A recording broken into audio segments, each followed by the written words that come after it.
light within my heart, light within my thoughts, light within my words. Welcome. I am Sister Who. Today I just wanted to offer some reflections on the word impossible. It can be asked as a question word, I guess, especially in those situations where we don't know whether or not something is possible. But in trying to understand the breadth and depth and the broader implications of the word impossible, it seems to me more often we're looking in a mirror and recognizing our own limitations. That it is not so much whether something is impossible or not, or whether something is impossible as what would it take to do it, and do we have the understanding, the comprehension, and the tools necessary to do whatever it is. If we don't, we could look upon the word impossible as an invitation to expand our awareness, our abilities, our resources, perhaps even our connections, our network, our social relationships. Because as we expand our relationships, there's a whole lot of things that would be impossible to me as an individual that are not impossible if I have 10 friends or 20 friends or 100 friends helping me. And there are many things which I couldn't begin to comprehend, but I don't need to comprehend those things in order to still get the job done if I can create a relationship with someone who does understand. A big part of spirituality, of course, is some practice of prayer, be it meditation, listening for the wisdom of the universe, or praying to God in whatever form, praying to, asking one of the saints to assist, asking a guardian angel to assist, asking that Spirit will somehow make a person whom you love, who is at some distance, know that you are thinking of them. All sorts of possibilities. And sometimes it happens even without any sort of intention. I recall one summer night growing up in Wisconsin, which, if you are familiar with summers in Wisconsin, it can get very humid and very hot in the summertime. So much so that sometimes it gets impossible to sleep. The house I grew up in didn't have air conditioning in the summertime. Later on we got one or two small window air conditioners. For the most part, my parents put them in their rooms, and my brothers and sisters and I had to sleep in rooms that did not have air conditioning. And so sometimes it was so hot and muggy that it was impossible to sleep. In the summertime, we would even put tinfoil on the inside of our windows to reflect the heat out, and open the windows at night to let the cool night air in, and shut everything up in the daytime, trying to keep things within a tolerable range. Well, there was one brief period where I also had a job at a local a greenhouse, horticultural nursery kind of place, where they grew geraniums and all sorts of other plants. And one of my coworkers there, well, to back up, I had heard that sometimes an angel or the Spirit of God will awaken people of faith at certain times and somehow impress upon them that they need to pray for something. And so I woke up from a sound sleep in the middle of the night and glanced at the clock, and for some reason the thought popped into my head that I needed to pray for something or someone, and I was tired and I didn't really know who it was or what it was, and so I just said, whoever it is, God, please be there, keep them safe, help them, don't let any harm come to them. And I promptly went back to sleep. Well, the next day at work, I mentioned to someone that I'd woken up at about 3 o'clock in the morning, because I glanced at the clock, and had this experience. And the coworker next to me, her eyes got really big, and she looked at me like she was wondering if I was making this up. And I said, "What?" And she said, well, it was about that time that she woke up from a sound sleep, and it was so hot she had put the this big box fan in the window to blow cool air into the house. Well, about 3 o'clock she woke up and the fan had stopped turning and the motor was beginning to smoke. And so she jumped out of bed and unplugged it and averted a house fire. And the synchronicity of the two. Impossible? I don't know. It seems to defy probability and statistics. Events like this don't happen all the time, but then there was another occasion when I was in college where I had never been to Colorado before. I'd never been skiing. I didn't know the first thing about it. Something about it really drew me, however, when I heard about a particular college ski trip. And a couple casual acquaintances were going on the trip, and something within me said, I really would like to go. But somehow it was more than just I would like to go. There was something there calling me, I guess. And it could be any number of things since then. At that point, I didn't know that I would ultimately wind up living in Colorado and that I would fall in love with the mountains. And I still describe the mountains as the biggest reason I love living in Colorado, is to escape from the city and get into the mountains and hike to the high summits and so forth. Well, this would have been my very first trip to Colorado, except that I had no money. The ski trip cost $210 per person, and this is quite a number of years ago. And but I was at this prayer gathering with a few other friends where we were experimenting with prayer and giving ourselves fully to prayer, and somewhere in the midst of all that I had this, it wasn't like I heard a voice with my physical ears, but it suddenly became very clear in my mind, as if somebody had spoken it to my mind. You will be in Colorado on Saturday,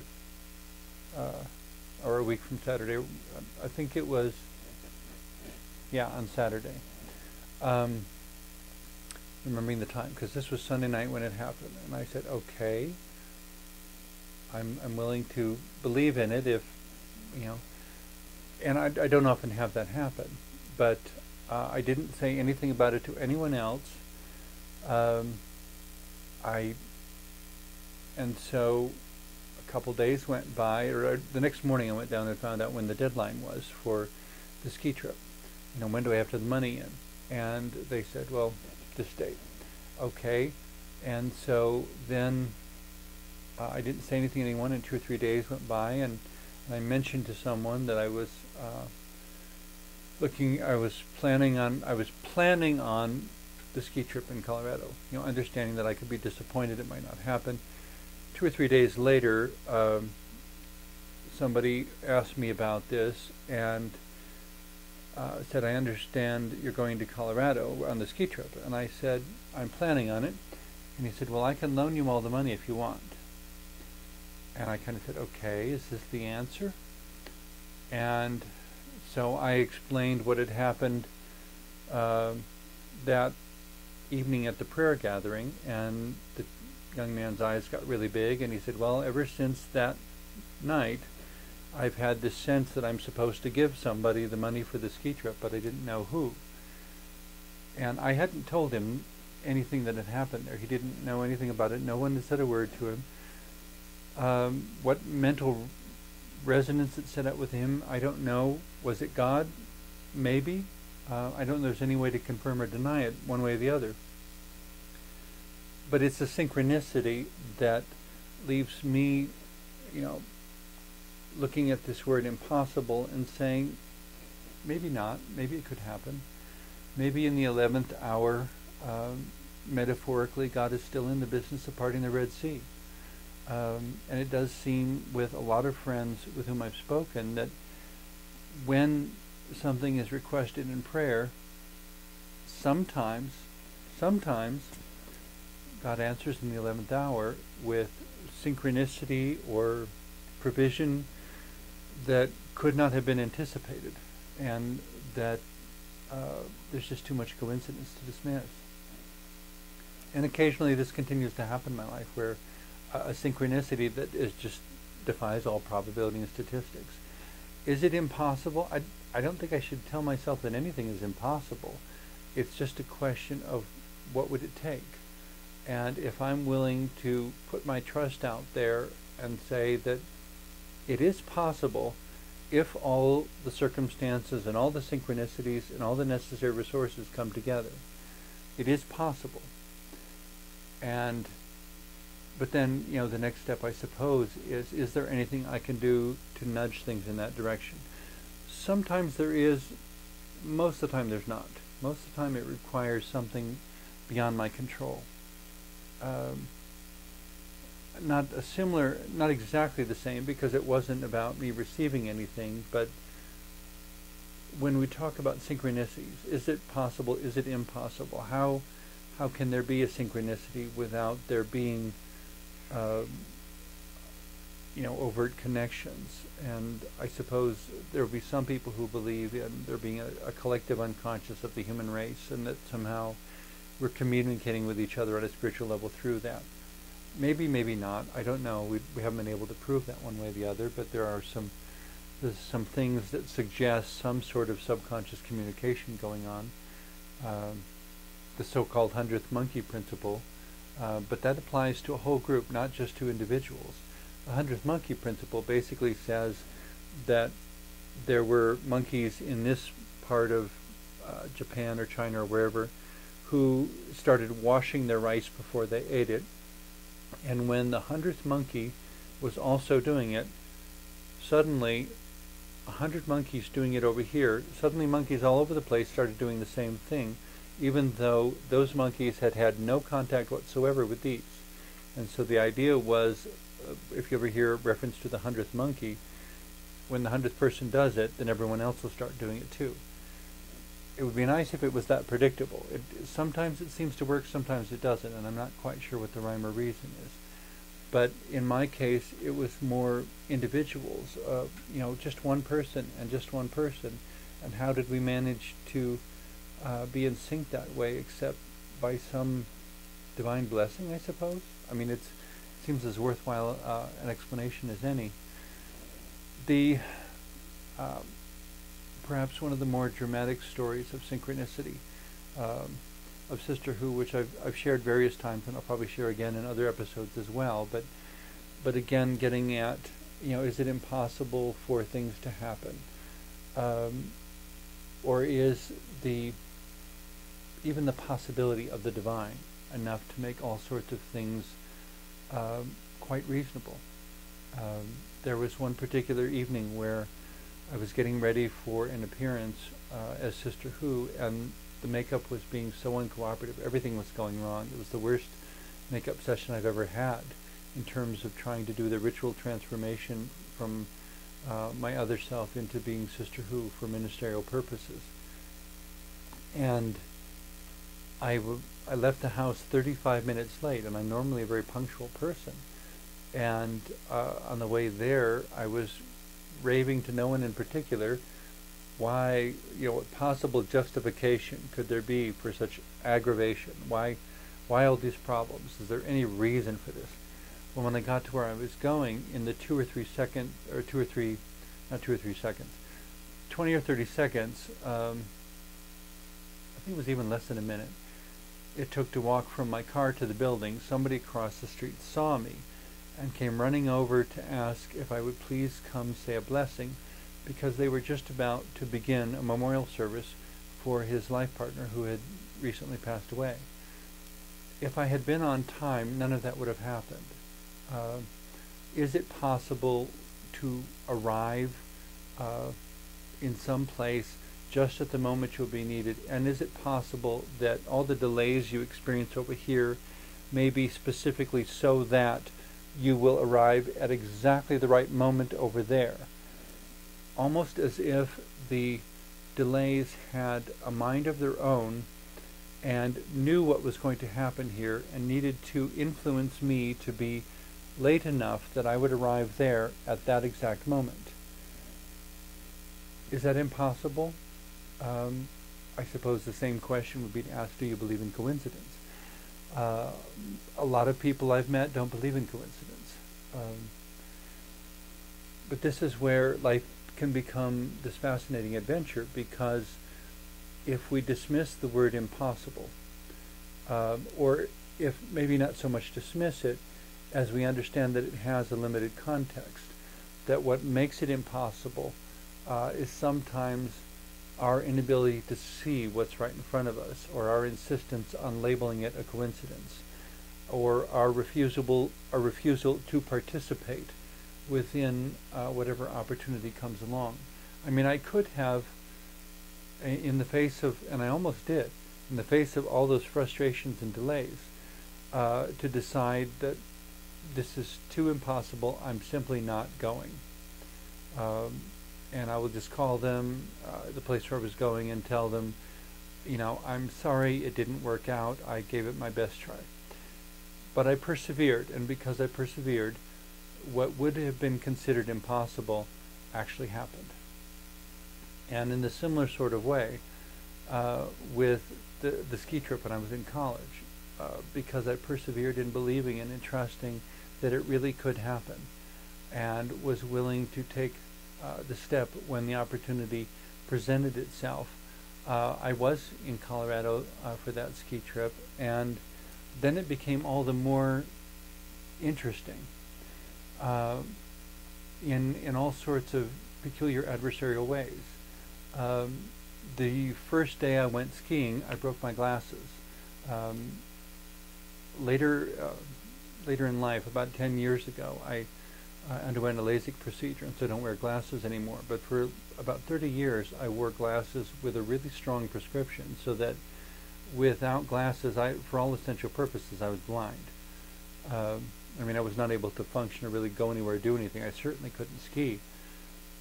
So I get out the first day and I break my glasses. And it's like, oh great, what now? There's 3 more days. What am I supposed to do? Well, the first evening I was kind of discouraged and depressed about the whole thing, and then my ingenuity began to kick in. And instead of accepting the word impossible, I took what I had left, one lens, and I went to the ski repair shop. And I said, do you have any epoxy? Well, of course they have epoxy in a ski repair shop. That's a common adhesive they use there. I took a pair of sunglasses and I epoxied that lens to a pair of sunglasses. And I skied for 3 days with one eye. And that's how I learned to ski. By the end of the trip, I was basically a solid beginner in terms of my skiing ability. And I've gone on beyond in years since then to develop my skiing abilities much further. But is it impossible to ski with only one eye? Evidently not. I don't know that that's something I would have ever considered before. But then again, for those who are familiar with such things, there are in fact blind skiers as well, who ski with someone to call directions to them and tell them whether to turn right or left or slow down or stop or whatever. And there are people who have learned how to ski even though they're completely blind. But I don't, if you'd have told me that first night it's impossible to ski with one eye, probably only my inherent stubbornness would have prevented me from believing you. But nobody told me it was impossible, and I didn't believe it was impossible anyway. I simply knew that it needed to be more a question of what would it take. And so I found the resources, I found the way to do it, and I did it. And the part that I couldn't provide on my own, the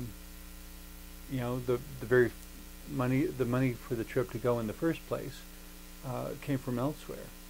And in a similar way now, I continue to find things in life where I know so many people who would look at the circumstances I'm facing and say, this is impossible. They would insist that it is impossible for a person with as limited financial resources as I have to have done as much international traveling as I have. That it is impossible for a person who has each year of my life made as little money as I have made to have my own little fixer-upper home. And bit by bit I'm making it more effective as a home and fixing things up. But it was very much a challenge, and at numerous times along the way, it's also remained a challenge to believe in going forward even when the resources are not apparent, and to go right up to the to use the metaphor of Moses and the children of Israel at the Red Sea with Pharaoh's army closing in behind, to be willing to go right up to the edge of the water until your toes are getting wet, and at that point to basically say, whatever happens at this point, God, it's up to you. I've done everything I can do. And how, not every time, but how many times at that point, metaphorically, the Red Sea parts, and we walk through. And it's amazing and it's wonderful, but it's not something that is ever promised. There is no guarantee that when you challenge the word impossible, it is going to crumble before you. I think the one thing you can promise yourself is that even if you fail, you will be more of a person than if you hadn't even tried, if you hadn't dared to believe, if you had abandoned all faith and considered yourself to be a victim of circumstances and physical science, that nothing can happen other than what physical science can create. If that were the case, physical science cannot explain the majority of human history, because human history is filled with all sorts of events and paranormal occurrences and things that just make no sense if you have nothing but science to explain them. A number of years ago, I read a wonderful book called The Holographic Universe, which was the presentation of a scientific model or pattern by which even the paranormal, inexplicable sorts of historical events could have happened exactly as they're described. It's a fascinating book, especially for anyone who's really interested in probing science. Not so much answering what is or what will be, as what might be possible if we dare to ignore the word impossible in the sense of not considering it a boundary that is not crossable. Impossible may be just the name that we give to those things that are too difficult to do right now, but that at some point we will do. We just haven't figured out what it takes yet. The magic, I guess, or a bit of magic that flows all through this wrestling with the word impossible, and is it really, or is it not impossible, and how do we find out, very much comes back to this incredibly human quality of choice.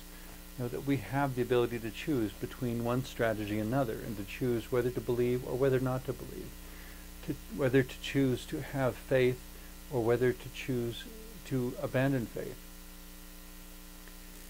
That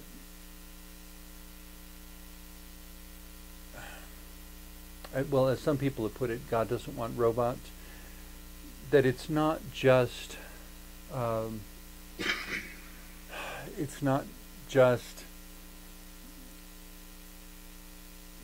reacting to things in a scientific, procedural sort of manner. It's not just like Pavlov's dogs salivating because they're trained to, to associate the ringing of a bell with getting their dinner.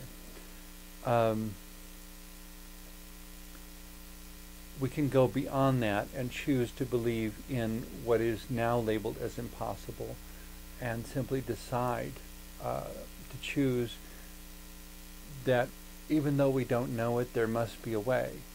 And even if we haven't met them, there may be people on other planets, because considering the number of planets and solar systems in the universe, the odds against there being any other life in the universe are too enormous to consider. The challenge, of course, is whether we have any way to communicate. But at some point, I suspect that will no longer be considered impossible either. What would it take? I think someday we'll find out. In any case, I hope my meandering thoughts that I've shared in the last half hour have been helpful to you. I hope that they may inspire your own explorations into what is possible, impossible in your life. Now, can we do it? Well, if we don't try, we'll never find out. Can I escape from whatever oppression is facing me? I'm sure many people told Harriet Tubman that it was impossible to ever be a free black woman in the time in which she lived. And she probably had to convince a number of the people that she helped that it was also possible. People who had been born and grown up within a context of slavery in the 19th century, that the very notion of walking down the street as a free person made about as much sense as saying we can travel to Mars. And because she dared to investigate what would it take and to find that miraculously perhaps the resources were within her reach, she lived a life that was exceptional, and so too can all of us. I encourage you to reach for the impossible within yourselves, because it may be the doorway and the invitation to the extraordinary person that each of us is destined to become. Thank you for watching.